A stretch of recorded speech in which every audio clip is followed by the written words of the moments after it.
A lot of us as Christians cannot take no for an answer when it comes to something that we really push for, that we really want. When it comes to a certain direction we want to go in our lives. You know, something that may be a hindrance to us, and an inconvenience for us. God, purposefully blocks these troublesome situations from our paths, because he knows that it will collide with our relationship with him. He knows that we will end up idolizing these things and putting them, above our, duty to him. And no matter how much we cry and beg and plead until our faces turn blue, God will not and cannot go against his nature, because his nature is all righteous. He only executes, righteous acts, things that are logically necessary for our lives, things that will not hurt us, things that will not, hinder us spiritually. And God knows, at the end of the day, God knows what things are best for you.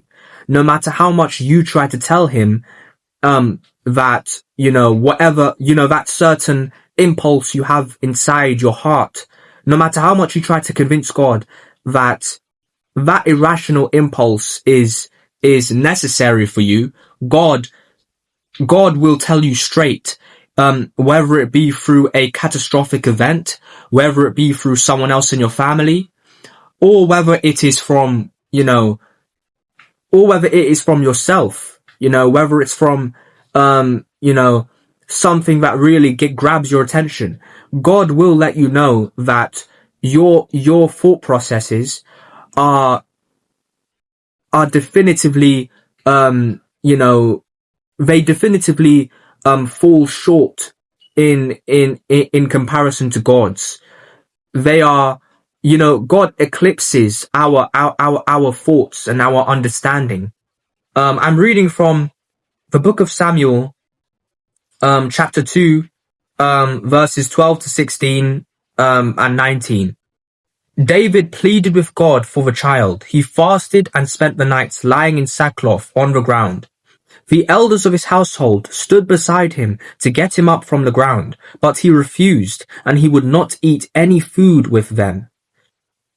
David was trying his best to avoid the punishment of God, the judgment of God.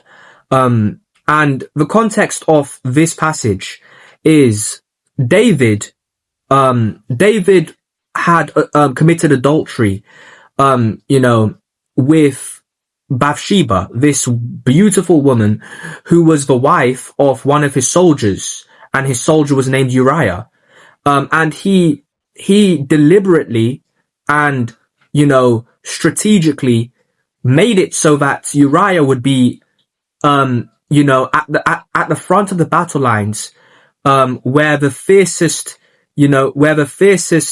parts of the battle, occur. And Uriah, he told one of his trusted soldiers, Joab, to execute this plan in order for Uriah to be neutralized so that he can sleep with his wife whilst he's away. And this plan was successfully coordinated. But, it was the will of God, so that God could, distinguish this, this malevolent part of David's heart. And, David was trying his best to avoid, dodge this situation. He was trying his best to keep, the child, the product of, sexual immorality. But God eventually struck down this child in order to punish David, so that David could see that it's ultimately God's will that will be done, and it's ultimately God's judgment that will be executed, not his, and not his way of thinking. This same situation applies to us in our lives. We always want things done our way. We always want things done in a way that appeases us. But God wants things done in order